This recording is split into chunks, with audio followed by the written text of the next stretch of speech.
hey, go to TCU. And so I kind of just walked in the door, like set up a meeting with Zach and walked in the door. And I was a non-traditional intern in that I was, 27 at the time. So I was, 4 to 5 years older than the average.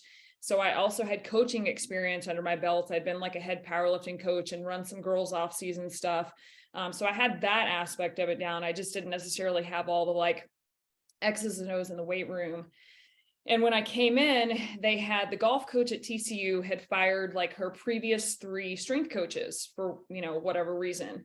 And so the head strength coach was like, listen, like you're not getting a full-time staff member. We're going to give you this intern. She has coaching experience.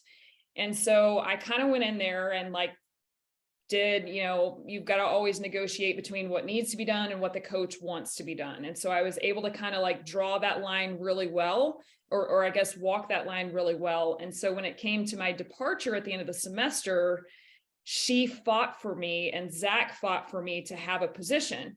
And so they created and they didn't have a female on staff. And so obviously like that's, DEI is kind of important. Even in 2009, like that was still a thing. And so really, I just got incredibly fortunate that all of those pieces fell into place for me to get hired on. How I got that full-time position, because that was also a position that was created for me, is I went and applied for another job. And I was offered a position at Miami, Ohio, with Paul Jackson was there at the time. And I said, hey, I'm going to leave unless you guys want to make me full-time. And they were like, scrambling around. The athletic director came up with money, whatever. Of course they did. And yeah. And so, and they kept me. And then I got a title bump a couple years later because I went and interviewed for a director of Olympic sports and all this to say that like, and one of my coworkers actually got really mad. He was like, that's bullshit. You're getting a pay raise. And I'm like, listen, like, number one, I actually have a master's and you don't. Right? I mean, that right there, like at an institute of higher learning, like that is a factor. And I was like, I'm sorry, but if you want to do this, you're going to have to do the same thing that I've done, which is take a risk. And I wasn't doing it, like, to be very clear, I was not doing it to leverage a pay raise. I was legitimately interested in both of those positions because number one, like, I mean, you like secure the bag, homie, right? Like you got to like make your bread or whatever, but I'm not the type of person that's going to go just like interview to get money because there's a lot of risk involved in that. I'm from Texas. My family lives in Texas. And so for me to go roll the dice for an extra $15K, that's not a smart move for me. But again, it happened to work out. Both positions, there weren't great opportunities for my husband because that's the other piece to this is that I wasn't coming into it young and single. And so I didn't have the flexibility of moving all over the country every time I wanted a new job. I'm kind of stuck because Texas coaching and teacher salaries are different than other places in the country. So to ask, like, I'm certainly an anomaly in the profession as far as like, I had a very easy transition in, easy, I guess.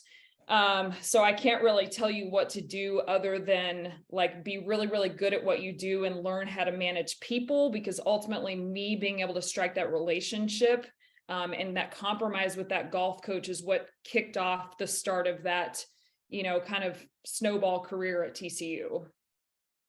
I'll say it if you want. You're a fucking savage, first of all. Like that's unbelievable. Like, and again, I work with 2 other savage females. Like one of them is a peer, Courtney Steele.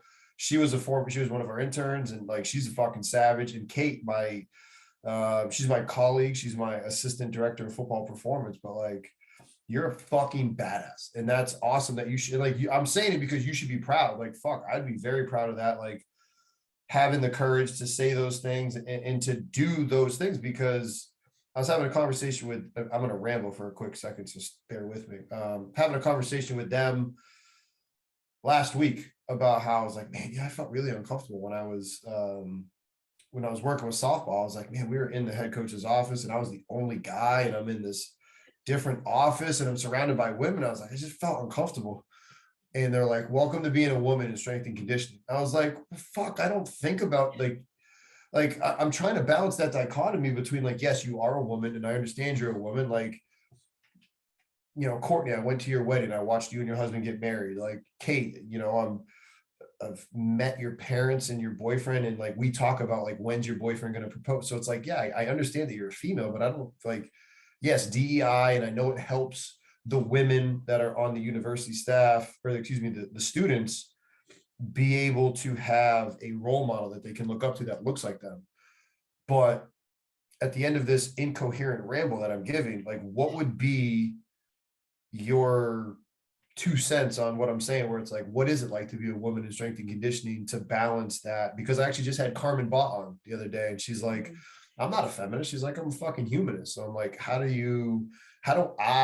we listeners navigate that shit? Yeah, so for me, like number one, I'll just share that there was probably 150 occasions at TCU because like they were great about, they just treated me like one of them, like because I was just another strength coach on staff, and there was never I didn't have to worry about getting hit on or sexually harassed or hit on by athletes or any of that. And some of that is, maybe it's good luck, maybe it's the way that I carried myself, maybe it's that I was just surrounded by great people. Like, I don't know what it is, but I never felt any of those things. But there was a million occasions where, it's just like guy talk, and I'd just like be like, I don't know what the fuck I did in my life to be here right now and be subjected to this shit, but like I'm leaving, because I mean it's just not like, it's fucking stupid. I'll agree with you. Yeah, sorry to interrupt. You can keep going. No, I mean it's just a different, I guess it's just a different feel than maybe like it was certainly different than coming from a girls volleyball coaching office. Yeah, but to the real, like, I guess meat and potatoes of the situation, as a woman, like you can't fail. You really, really cannot. I almost got back into the college level. I don't know why I thought that'd be a great idea, but I was a finalist for a director position that was mostly admin at a fairly large university in the fall. And I walked into one of the athletic director's offices for a piece of the interview. And he was like, listen, he's like, I'm Black, so I'm just going to ask you this question because I understand what it's like to be in your position a little bit. And he's like, what does it feel like? What kind of pressure do you feel as a woman potentially taking a leadership position over an entire department? And I was like, I can't fail, because if they give me a chance as a woman and I fail, then they just say, oh, well, we knew it. Like, we knew she was going to fail. We knew she couldn't handle it. From a strength and conditioning perspective, the struggle early at TCU was like, she's not going to be hard enough on our teams because she's a woman. And I'm like, that, like, literally, and within, a couple training sessions, they're like, oh, that's not true at all. Like, she's actually a psychopath. Like, but the flip side of that is that when you are direct and you are assertive in some of these circumstances, then you're a bitch, or you're too picky, or you're too this or too that. So it's like the verbiage that's used. And I've actually read that there's studies on language used in performance evaluations with women versus men. And there's like something like 85% of women have been negatively evaluated based on personality traits, where only like 5% of men have. And those stats, trust me, those stats are wrong, but it's just markedly different between the two genders. Like I'll have to pull that and send it to you after we get off this. But the point is that, for the same personality characteristics, men are championed for those things in the workplace. And then women, it's like, I have literally been told in a meeting with a male superior that I need to sand down my edges. Now, don't change who you are, because that's what makes you special, but we need to sand those edges down. And I'm like, number one, I don't know what that means. And number two, like, I'm certainly not going to for you, because you're not like comfortable. And that same male superior asked me one day, why is it that women in positions of authority always have a chip on their shoulder? And I'm like,